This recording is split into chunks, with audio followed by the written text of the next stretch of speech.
Hi, you guys. This is Mental Suggestions with me, Kendra, and Deanna.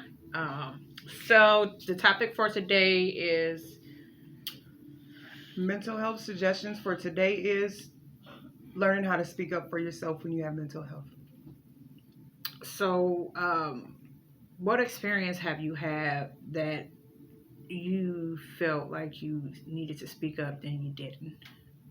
Okay, I had a situation where I was trying to go into a treatment center for myself, and when we were doing the intake, they told me if I had mental health that I couldn't be in their treatment center. This wasn't a place for me because they said we don't deal with those kind of people. If that was any other topic, personally, that sounds super racist, but Well, it is. It is definitely racism when you tell a person with mental health disorder that they don't belong or they don't fit into your fold. That is definitely racism, and it's a stigma that people put on people with mental health issues. Like you're crazy or they're scared of you. They don't want to deal with you. So yeah, it is. It is racism. yeah, I think my own experience, um, just I was in denial. Honestly, I grew up and people always told me that I look like my mom, I'm acting like my mom, and my mom's history record has not been great. She hadn't been there, or, she was just, they were just talk really bad, really down to her, to her kids. And when they compared me to my mom, oh, you look like her, you act like her, it made me feel ashamed. And, I rejected that. And my mother suffers from bipolar depression, so that was one of the main torments or insults that they threw in there. So me even um, trying to figure out who I am, but also trying to identify, am I really like my mom? I rejected the idea because I didn't want to feel different. I didn't want to feel like I'm an outcast or I'm going to be talked about just like her. So I never, it took me a while to accept the fact that I had a mental illness. Um,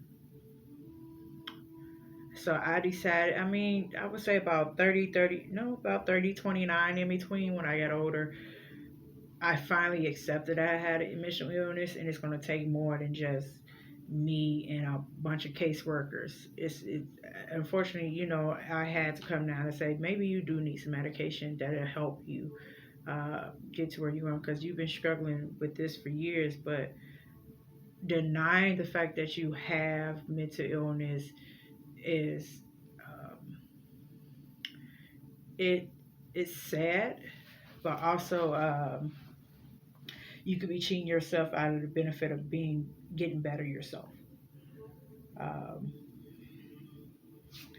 what other experience did you have that I would say that made you even rejected on a consistent basis, or was it just that moment?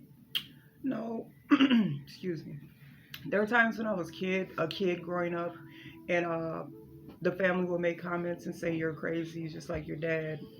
Um, my dad suffered from mental health disorder, bipolar disorder, and schizophrenia to a very severe point. So growing up, I didn't know him yet or know what he did. I just know that I heard a bunch of stories that you're just like your dad and you're crazy. Mm. So that made me feel rejected. It made me shut down. It made me not want to talk. Um, it made me sad and depressed as a child. Mm.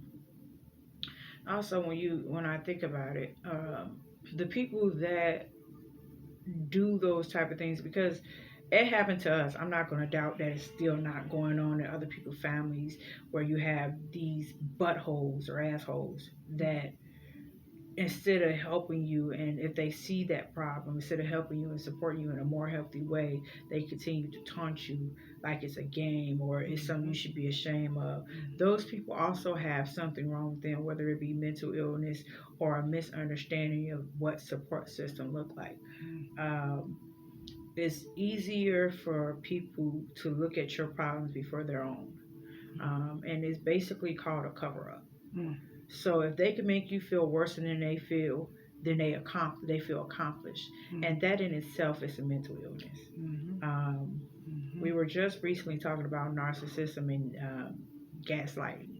You get a lot of people out there that feel like they ain't did nothing wrong, and they life it they're on top of the world because they ain't their problems or their issues are not as bad as yours. And I was unaware that narcissism was even considered a mental health issue until Deanna told me, like, yeah, that's real.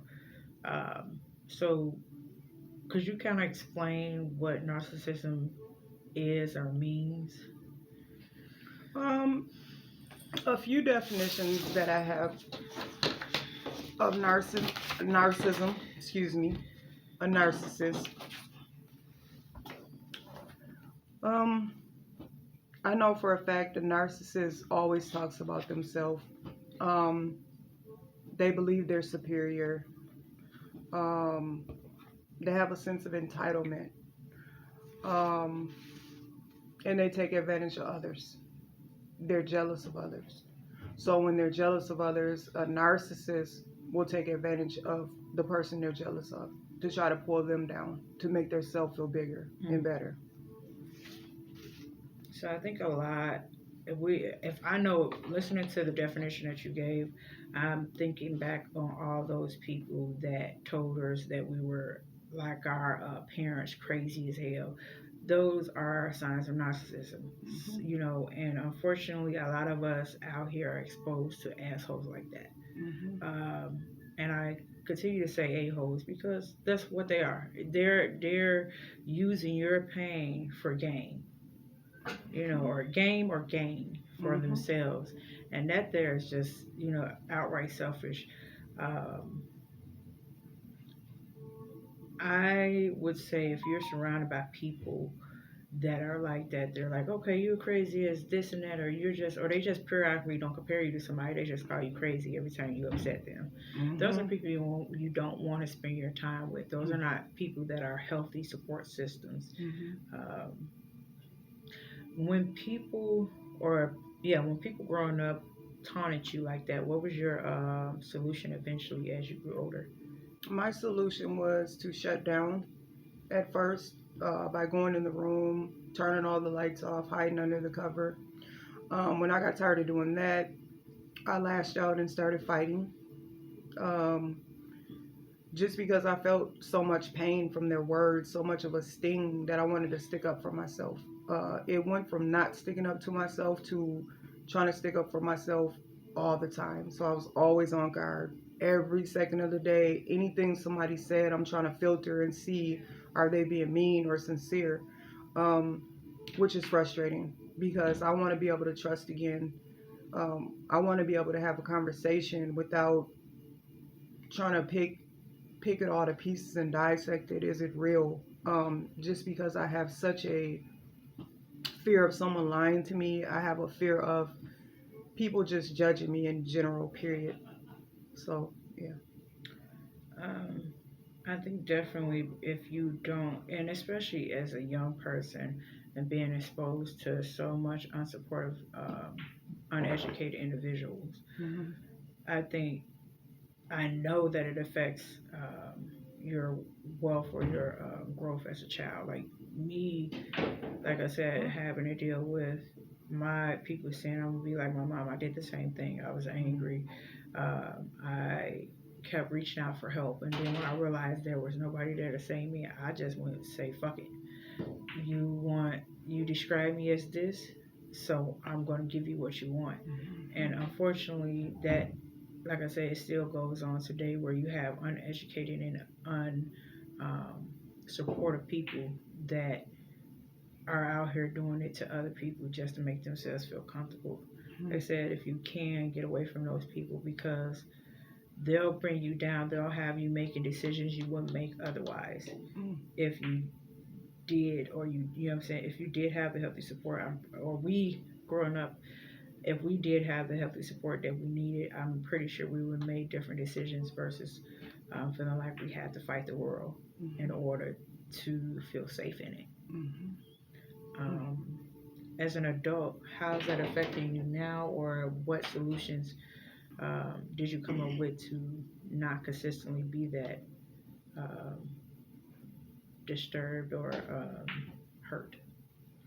As an adult, what I learned throughout different trainings, different meetings with psychiatrists and therapists, um,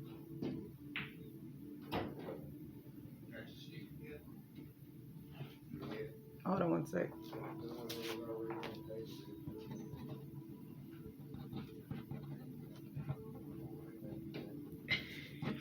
Okay, I got you. The question is, so as an adult, growing up as an adult and getting out the habit of trying to having a fight in order to live in a world that was supposed to make you feel safe. As an adult, how are you handling that situation? Because I'm pretty sure there's still buttholes out here that are still trying to attack you and tell you that you're crazy or whatever Hmm. they feel comfortable. How are you handling the situation as now? Okay, now, like I said, versus before, um, I know good and well that I have a voice, that I don't have to silence myself for anybody. And when it's times where I feel like I can't speak up for myself, I look for someone to advocate for me.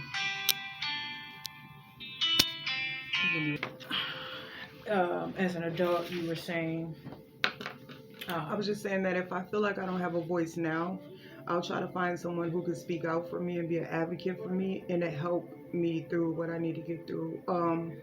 I no longer shut down every time. I'm not promising that. Sometimes it doesn't still happen because it does.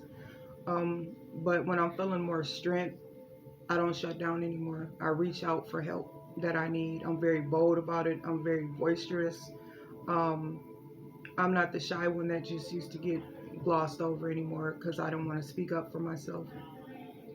So that's the difference now versus then. okay, so compared to how you handled it as a child, and children or young adults that are dealing with unsupportive and unhealthy talk, what suggestions can you make to them to better their choices as an individual? Yeah, I can speak up for the children and just say again, not to repeat myself, but to find somebody who can be there for you, no matter if it's not your family, if it's a stranger that you run across that's very, very educated in what you're going through. I would just advise you, if you can't speak up for yourself, to go find somebody who could help you speak because it's very important what you're going through. It's very important that your mental health is taken care of, and it's very important that you begin to feel better and to love yourself. I would definitely say I completely agree with that. Um, my suggestion with youth that's still dealing with people that are unsupportive and unhealthy towards what you're going through, if you can't find anybody, the first person you want to give that safety or that support to is yourself. And most of the time, when you start giving yourself um, that support, you tend to attract the support that you want or you need. You tend to part ways with the people that are unsupportive because they don't make you feel good. Um, so definitely, if you can't if you can't find somebody that can support you, the first thing you want to do is figure out how to support yourself.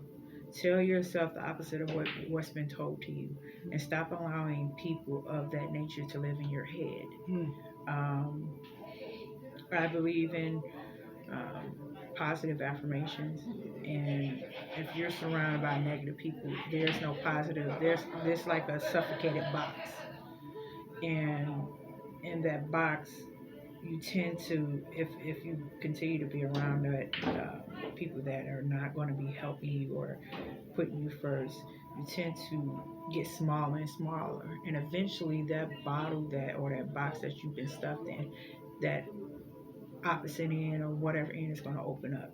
And if it opens up in an unhealthy way, then it proves to the next person, the person that's calling you all these things, prove to them, yep, see, I told you they crazy. Hmm. These are the same people that are gaslighting you to react, Hmm. so they can have some type of entertainment. Hmm. How to first help yourself is to not give them that power, Hmm. not give them that benefit, or not to give them that reaction because that's what they want, Hmm. and to tell yourself I'm better than that, and there is somebody out here that's going through what I'm going through. Mm-hmm. And like I said, this mental suggestions is based on us supporting each other. Um, so even look at this video, and look back. Okay, I got two people, I don't know from a can of paint, but they have similar issues or they've had similar issues. What I'm going through. So there are people out here like me, like Deanna, that are out here to support the community of young ones, old ones, people Mm-hmm. who are willing and want to feel not alone when Mm-hmm. they're going through their mental health issues, Mm-hmm. or where they're feeling unsupportive and they're feeling like they're being tortured. Because growing up, I feel like I was being not only physically abused but tortured, and it was just no escape. So, as me and Deanna said, both of us, guys, said we just exploded and snapped. Mm-hmm. Mm-hmm.